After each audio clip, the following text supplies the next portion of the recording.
வணக்கம். அனைத்து தமிழ் சமூகங்கள் மற்றும் ஊடகவியலாளர், அனைத்து கட்சி தலைவர்கள் மற்றும் காவல்துறை உயர் அதிகாரிகள், அரசியல் பிரமுகர் அத்தனை பேருக்கும் எனது ஒரு கனத்த இதயத்துடன் ஒரு கண்ணீர் மல்க ஒரு முக்கியமான வேண்டுகோளை உங்களது மத்தியில் வைக்கின்றேன். நான் திராவிட முன்னேற்ற கழகத்தினுடைய சங்கரங்களுடைய நகர கழக துணை செயலாளராக பணியாற்றி வருகிறேன். அது மட்டுமல்லாது என்னுடைய சமுதாயம் சார்ந்த விஸ்வகர்மா சமுதாயத்தினுடைய மாநிலத்தினுடைய அமைப்பு செயலாளராகவும் தமிழ்நாடு விஸ்வகர்மா பேரவருடைய அமைப்பு செயலாளராகவும் அந்த சமூகத்துக்கு என்னால் இயன்ற சில உதவிகளை செய்து கொண்டு சமூகத்தினுடைய பொறுப்பாளராகவும் இருந்து வருகிறேன்.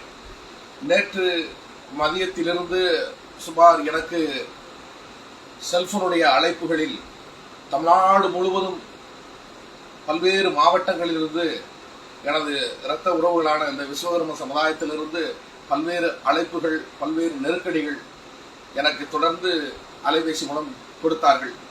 என்ன கண்டென்ட் அப்படின்னு கேட்டீங்கன்னா, ராணிப்பேட்டை சோளிங்கர் புலிவளம் அப்படிங்கிற ஒரு கிராமத்தை சேர்ந்த 10ஆம் வகுப்பு மாணவி, விஸ்வகர்ம சமுதாயத்தில் ஒரு ஆச்சாரனுடைய பிள்ளை, சகத்குமார் ஆச்சாரின்னு சொல்லக்கூடிய அவருடைய மகள் ஜனனி என்கிற அந்த பெண்மணியை சுப்பிரமணியன் மற்றும் அவரது கூட்டாளிகள் சுமார் ஒரு 5 பேர் என்று நினைக்கின்றேன், அவர்களெல்லாம் அந்த பெண்மணியுடைய வீட்டில் வீடு புகுந்து அந்த வீட்டினுடைய அறை கதவை மூடி அந்த பெண்ணை கழுத்திலும் மற்றும் இதர பாகங்களிலும் குத்துயிரும் கொலையுருமாக குத்தி கொன்றுவிட்டான் அந்த படுபாவி சுப்பிரமணியன் என்கிற ஒரு காம வெறிபிடித்த அரக்கன். அந்த அரக்கன் என்ன காரணம் என்று கேட்டால், ஒரு மைனாரிட்டி சமூகத்தை சேர்ந்த ஒரு தொழில் பார்த்து பிழைக்கக்கூடிய சகத்குமார் ஆச்சாரி என்கூடிய அந்த ஒரு சாதாரண கூலி தொழிலாளி, விஸ்வகர்ம சமுதாயத்தினுடைய ஒரு தச்சு தொழிலாளி, அந்த தொழிலாளருடைய பிள்ளையை குத்துயிரும் கொலையுருமாக கேட்பாரற்று நாதியற்று கொலை செய்து விட்டான் அந்த படுவாவி. அது மட்டுமல்லாது அவருடைய உறவின் முறையைச் சேர்ந்த ஒரு சகோதரியையும் 3 இடங்களில் வெறி கொண்டு கஞ்சாவினுடைய போதையா அல்லது மதுவனுடைய போதையா இல்ல காமத்தினுடைய வெறியினுடைய உச்ச தன்மையா என்று அறியாமல் பல்வேறு இடங்களில் அவருடைய சேர்ந்த கூட்டாளிகளும் சேர்ந்து தனது பாட்டி வீட்டில் இருந்தபோது ஏதோ அந்த பெண்ணை காதலிக்க வற்புறுத்தி இருக்கிறார். காதல் செய்வதை, நான் 10ஆம் வகுப்பு மாணவி தானே, நான் படிக்க செல்ல வேண்டும் பள்ளிக்கு என்றுதான் அந்த பொண்ணு சொல்லியிருக்கிறார். எனக்கும் காதலுக்கும் சம்பந்தமில்லை, நான் வறுமையினுடைய எல்லை கோட்டில் இருக்கிறேன். ஒரு தொழிலாளருடைய பிள்ளை, ஒரு தச்சு தொழிலாளருடைய பிள்ளையாக நான் வறுமையினுடைய உச்சத்தில் இருக்கிறேன். எனக்கு கல்விதான் முக்கியம் என்று மாண்புமிகு அன்பில் வகை பொய்யாமொழி பள்ளிக்கல்வித்துறை அமைச்சர் அவர்களே, ஒரு பள்ளியினுடைய மாணவியாக, உங்களுடைய பள்ளியினுடைய பிள்ளையாக கெஞ்சி கூத்தாடி கேட்டுக்கொள்கிறேன். அந்த பிள்ளையினுடைய கதறல் எப்படி இருக்கும்? தன்னுடைய உயிரையே வெறும் காமத்துக்காக, காமத்தினுடைய இச்சைக்காக, காதல் என்ற போர்வையில் இந்த சுப்பிரமணியன் என்கிற படுபாவி ஈவு இறக்கமற்று குத்தி கொன்று விட்டான். இந்த சமுதாயத்தினுடைய நிலையை பாருங்கள். இந்த சமுதாயத்துக்காக, இந்த விஸ்வகர்ம சமுதாயத்தை யாரும் கேட்பாரற்று கிடைக்கிறார் என்ற எண்ணத்தில் தான் இந்த சமூகத்தினுடைய குழந்தையை குத்தி கொண்டிருக்கிறான். இதே வேறொரு சமுதாயம் என்றால் ஊடகவியலாளரோ இல்ல பத்திரிகையாளர்களோ கூடி குவிந்து இந்த பிரச்சனையை பெரிதாக்கியிருப்பார்கள். ஆனால் ஊடகத்துக்கு கூட சரிவர வெளிவர என்கிறார்கள்.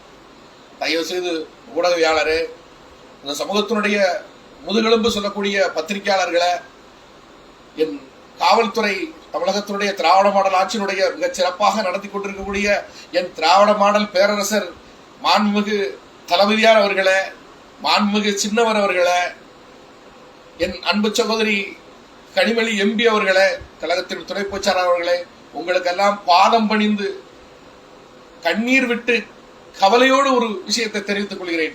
அந்த காம அரக்கனை, அந்த காமத்தினுடைய அரக்கனை கூண்டு குண்டாக அழித்தறிய வேண்டும் என்பதுதான் எங்களுடைய சமூகத்தினுடைய மிகப்பெரிய ஒரு கனலான ஒரு மிகப்பெரிய ஒரு கண்ணீர் மல்க கூறக்கூடிய மிகப்பெரிய ஒரு கோரிக்கையாக வைக்கின்றோம்.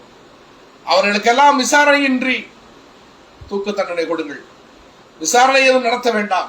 கோயம்புத்தூரில் நடந்தது போல, சைலேந்தர் பாபு சுட்டுக் கொண்டது போல நடு ரோட்டிலே பலவந்திரமாக பட்ட பகலிலே அவர்கள் எல்லாம் சுட்டு தள்ள வேண்டும். என்னுடைய திராவிட மாடல் அரசினுடைய பேரரசர் தளபதியார் அவர்களே, இது எந்த சமூகத்தை சேர்ந்த பெண்ணாக இருந்தாலும் சரி, இது என்னுடைய விஸ்வகர்மா சமுதாயம் என்பதற்காக மட்டுமல்ல, இந்த சமூகத்தினுடைய எந்த சமுதாயத்தை எந்த பிரிவினர் சேர்ந்த பெண்ணாக இருந்தாலும் சரி, இது மாதிரியான பாதிக்கப்படும் போது அவர்களுடைய தலை துண்டறிய வேண்டும், அவர்கள் உடனே உயிரை அறுத்தறிய வேண்டும் என்பதுதான் எங்களுடைய கோரிக்கை. என்னுடைய கோரிக்கையாகவும் என்னுடைய சமூகத்தினுடைய கோரிக்கையாகவும் தங்கள் முன் வைக்கின்றேன். கண்ணீரோடு கேட்கிறேன். அத்தனை கூண்டோடு அத்தனை அந்த குற்றவாளிகளை விசாரணை செய்து உடனடியாக அவர்களை அழித்தறிய வேண்டும் என்று பணிவோடு கேட்டுக்கொள்கிறேன். நன்றி. தமிழ்நாடு விஸ்வகர்மா பேரவையுடைய மாநில அமைப்புச் செயலாளராகவும் இந்த திராவிட மாடல் அரசினுடைய ஒரு நகர கழக துணை செயலாளராகவும் அன்போடு கேட்டுக்கொள்கிறேன். தலைவர் அவர்களே, நன்றி. உடனடியாக நடவடிப்பேன் என்று காவல்துறை அதிகாரியையும் தலைவர் அவர்களையும் நான் முழு மனதோடு நம்புகிறேன் என்று நம்பிக்கையோடு கூறுகிறேன். நன்றி, வணக்கம்.